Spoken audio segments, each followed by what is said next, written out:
Good morning students. In this class I am going to start with another important topic of chapter organisms and population. In this chapter we are going to discuss about the major abiotic factor. What are the abiotic factor, how they help in the growing of living organism, and why the organisms are adopted to or found in a certain biomes only. Like tuna fish is found in a certain area, not in the tropical oceans, or the animals like snow leopard found in the polar region rather than found in the desert. So why they are so specific? How the temperature are more important for living and growing of living organism. So student, let us move to the NCERT 9 major abiotic factors, in which we are going to discuss about the temperature first only. Then after we will discuss about the other abiotic like soil, water and so on. Now,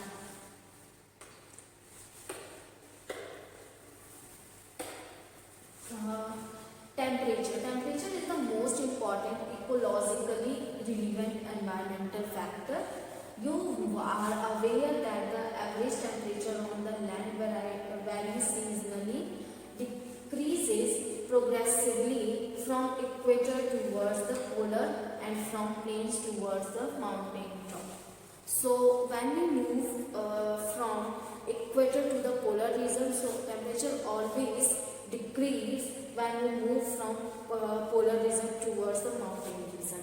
So again the temperature will decrease according when moving along with these terms. Now why the temperature is decreased from equator to the polar line? Because the sunlight is not available near the polar region. They mostly strike on the equator region or equator region. It ranges from sub-zero level in polar areas and high altitude to more than 50 degrees centigrade in tropical deserts in summer. So at more than 50 degree, if the temperature is in tropical desert, so at that temperature the living organism also form. Now there are however unique habitats such as thermal spring and deep ocean, deep sea, hydrothermal vent, where average temperatures exceed 100 degrees centigrade. So it is more high. As we know about the Thermus aquaticus bacteria, which actually use in the where its DNA polymerase used in the PCR or RT-PCR, through which we amplify DNA in billions time. So billions time for the amplification of DNA we require the Thermus aquaticus polymerase. Actually, because we know during the denaturation of DNA the temperature is given to the medium, but at that temperature our enzymes too also do not work, because our enzyme, if we talk about the human enzyme, works only at 37 degrees centigrade. If the temperature is rise from the 37 degree above to the 37 degrees centigrade, so the enzyme will degenerate or lose their activity, or if the temperature is lower than the 37 degrees centigrade, so enzyme become inactive. So because of this reason we use the Thermus aquaticus DNA polymerase, because they live in the deep sea hydrothermal or thermal spring, that the temperature of thermal spring is about 100 degree or exceed from the 100 degree centigrade. That's why we use the thermal bacteria from the thermal spring, because when we apply temperature for denaturation of DNA, at that temperature the DNA polymerase do not degenerate. So that's why we use that type of bacteria. Now let's move to the next line. In temperate countries like Canada and Germany, snow leopard are not found in Kerala. That is the here the slide is. It is general knowledge that the mango trees do not and cannot grow into the temperate countries. Temperate, where the temperature is low, that countries like Bavaria, Germany. In that countries, mango or mango tree do not found. Snow leopard are not found in Kerala forest, and tuna fish are rarely caught beyond the tropical latitude. Sorry, in the ocean. You can appreciate the significance of temperature. Why is that temperature is important for the growth of living organism? As we know, our body temperature is specific. When we move to the another country or another particular area, like in India, if we move to the Shimla, so there is difficulty for us for the survival during the winter season, because in the winter season the temperature of the tropical area, plain area of the India is not so lower than if we compare with the mountain of Shimla, the temperature found in the mountain of Shimla, So that's why that because we are adapted for this temperature, we cannot able to grow or cannot able to if do our normal function if we are living on the plainer area, because the mountaineers adopted for that condition or are adopted, the local persons of the Shimla are adopted for the conditions, so that's why they can live or they can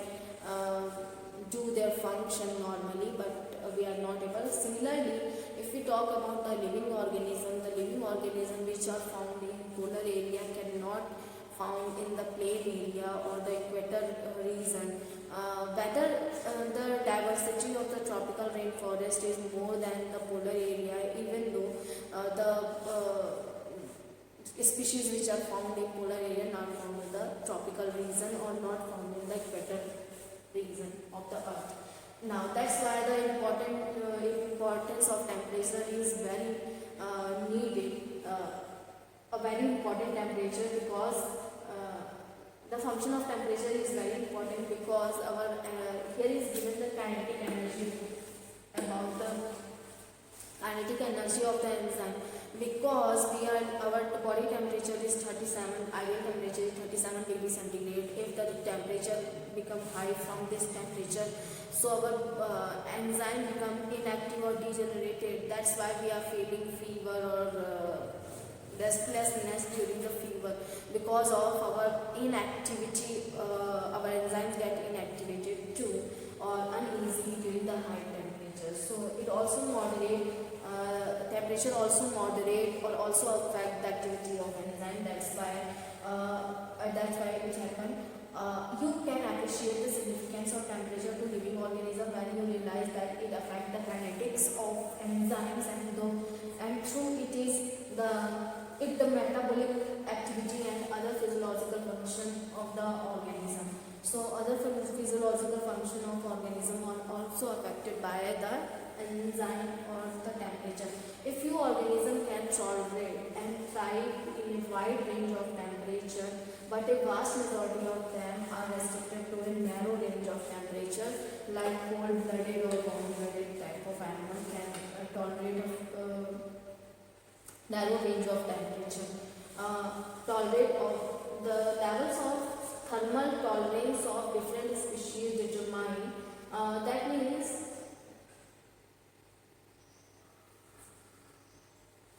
those animals which can tolerate temperature. So there are two kind of animal, undithermal or the stereothermal. Those can survive in high temperature are undithermal, or stereothermal those cannot tolerate temperature. In recent years, there has been a growing concern about the gradually increased average global temperature, that is global warming. What is global warming? When the continuously high in the temperature of the earth. Now second abiotic factor is water. Water is again a biotic factor that support the growth of living organism, or their availability is also important for growing, for development, or for survival of living organism. Water is another most important factor influencing the life of the organism. In fact, life on earth originates in water, and unsustainable without water. So without water any organism cannot live, because we know that the water play an important essential role in the body fluidity or transport or different cations or minerals or electrolytes too.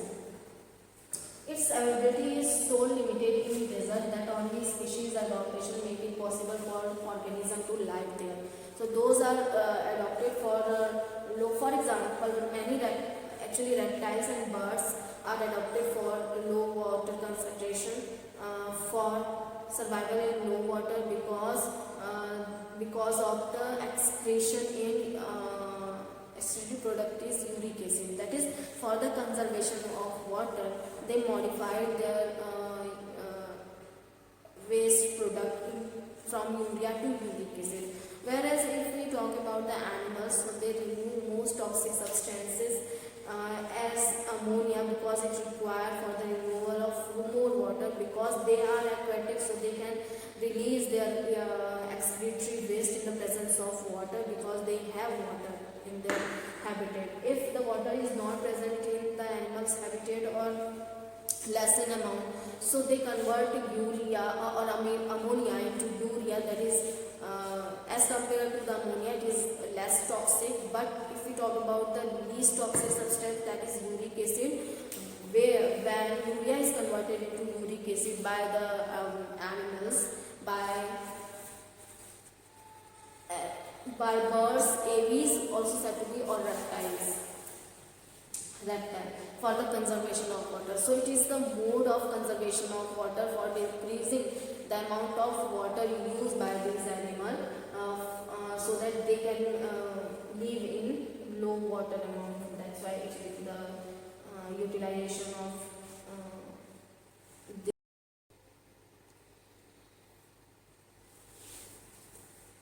urea into uric acid is carried out. Now student, water is another the most important factor. Life on the earth originated into water, as we know, and is unsustainable without water. Its availability is so limited in desert that only few species, those are adopted, make it possible for organisms to live there. Now the productivity and distribution of plants are also heavily depend on water. You might think that organisms living in ocean, lakes and rivers should not face any water related problem, but it is not true. For aquatic organisms, the quality of water become important. The salt concentration as salinity in part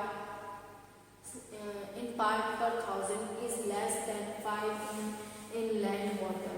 So 30 to 35 in the sea and more than 100 in some hypersaline lagoons. So we know the salinity always matter. The salinity for maintaining our body fluid, viscosity of body fluid, which is important in like in ocean fishes, because the water is available, but they shows the high salinity, or this is the reason behind how they maintain their body salinity. Some organism more than the 100 in some lagoon, that is mango tree, for respiration, because of the high salinity, for the respiration of for proper respiration, for normal physiological function, they form nematophores. Now some organisms are tolerant of a wide variety of salinity, but others are restricted to a narrow range. Many freshwater animals cannot live for a long in sea water and vice versa, because of the osmotic problem they would face. So if we talk about the ocean fishes, so they can survive in high salinity, but if we transfer them into fresh water, they are not able to survive in that condition, because they are adapted for that adverse. Similarly, with the river fishes, we we cannot transfer that. They could not, the river fishes are not able to survive in the sea water. That's why, because of their body salinity or viscosity of the body fluid. Now or it is also given the osmotic problem they would face. So next abiotic factor is the light. Since plant produce food through photosynthesis, light is important for not for the photosynthesis, for the activation of the other molecules which is present in our body or the hormones. For example, vitamin D is prepared in our body by the sunlight. When in the morning, when the sunlight is dim actually, or not have the high intensity, so that they burn our their UV rays harm our skin or harm our body. At that time, when we take sunlight, so our vitamin D, which is present in active form, so then become activated. So that is naturally we synthesize vitamin D if we take sunlight. Now here, since plants produce food through photosynthesis, a process which is only possible when sunlight is available as a source of energy, we can quickly understand the importance of light for living organisms, particularly autotrophs. So autotrophs prepare their food in the presence of sunlight. If sunlight is not available, so they cannot make their food, because with the help of photosynthesis process, they convert the photon energy or light energy into the carbohydrate, where they capture the light for making their electron active. That electron is undergoes an electron transport system, through which it gets synthesized by the proton and electron gradient. Both are used for the synthesis of ATP. Many species of small plants growing in forests are adapted to photosynthesis optimally under very low light conditions, because they are constantly overshadowed by tall canopied trees. So you have also learned about the epiphytes, because in the dense forest where the sunlight not passes to the ground, so in that condition the epiphytes grow on tree or plant for receiving, not for receiving, they grow on the plant, not for nutrient, not for water, not for other substances too. They grow on plant so that they can receive light only, because on the earth, in the dense forest, the light intensity are so decreased in the dense forest, because the most of the light is captured by the higher plant. That's why they grow in the tree plant, so that like orchids, epiphytes grow on the tree so that they can receive sunlight. That's why it is important. Many species of small plants growing in forest are adapted to photosynthesis optimally under very low conditions, because they are constantly overshadowed by tall canopy trees.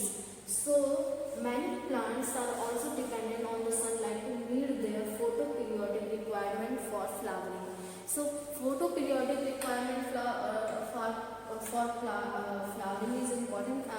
We learn about the short day plant and long day plant, where the long day plant require long time sunlight or exposure of sunlight to the plant, so that flower can bloom.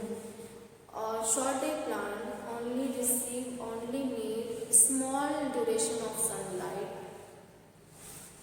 for the blooming of flower. For many animals too, light is important in that they use the diurnal and seasonal variation in light intensity and duration as cues for timing their forays in reproductive and migratory activity. The availability of light on land is closely linked with that of temperature, since the sun is the source of both.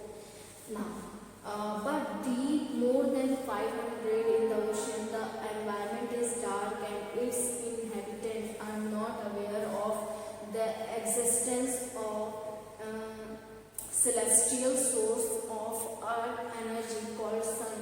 What then in their source of energy, the spectral quality of solar radiation is also important for life. The UV components of its spectrum is harmful to many organisms, while not all the color components of the visible spectrum are available for marine plants living at different depths of the ocean. Among the red, green, brown algae that inhabit the sea, which is likely to be found in deepest water. Why? So we know the red algae found in the deepest water because the infrared red light can cross or transfer into the depth of the sea water. That's why the red algae have the, according to the light, they also have the light harvesting pigment, different type of light harvesting pigment, that is R-phycoerythrin, that harvest the infrared light for synthesizing their food, for synthesizing their carbohydrate through the photosynthesis. Even in the depth of the sea ocean, the visible light are not passes at that reason, at that condition. Also, the red algae too synthesize their food by the photosynthesis. How they harvest the infrared light, or through which they synthesize their food, or have the light harvesting complex or pigment, that are phycoerythrin. Now next is the soil, which is again the important for the synthesis of food. For the synthesis of food, the nature and properties of soil in different places vary. It is depend on the climate, the weathering process, whether soil is transported or sedimentary, and how soil development occur. Various characteristics of the soil, such as soil composition, grain size, and aggregation, determine the percolation and water holding capacity. So, what is percolation? That is water holding capacity of the soil, also determined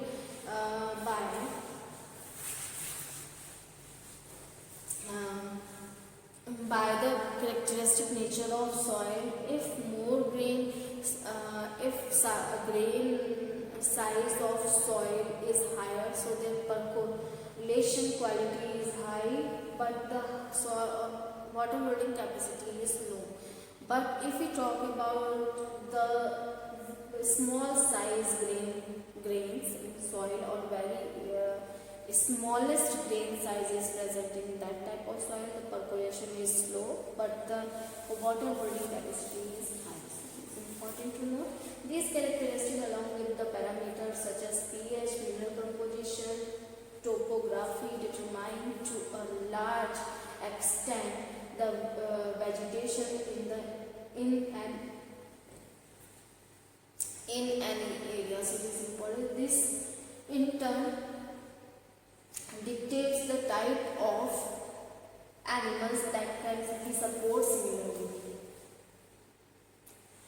So different parameters, that pH, mineral composition, topography. Topography is the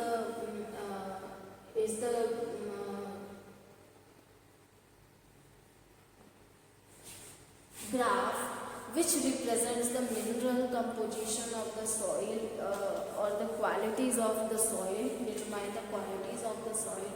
These support the growth of living organism. pH also support the growth of, not for the plant, also those animals or insects which are which are live in the soil or the soil, or simply the water, minerals, pH all together are important for the growth of plants as well as the animals too. So in aquatic environment, the sedimentation characteristic often determine the type of benthic animal that can thrive there. So sedimentation is important feature of the pond. Benthic area which shows the growth of plant, or the soil related area where the growth of plant is carried out, where the living organism carried out, which shows the more diversity with respect to the plant or as well as the animal of the pond. So it is important to note how the living or how the abiotic factor responsible for the diversity of the living organism, or how the living organism adopted for the different condition of the abiotic factor. So student, I hope you like this video student, and thank you for listening and watching.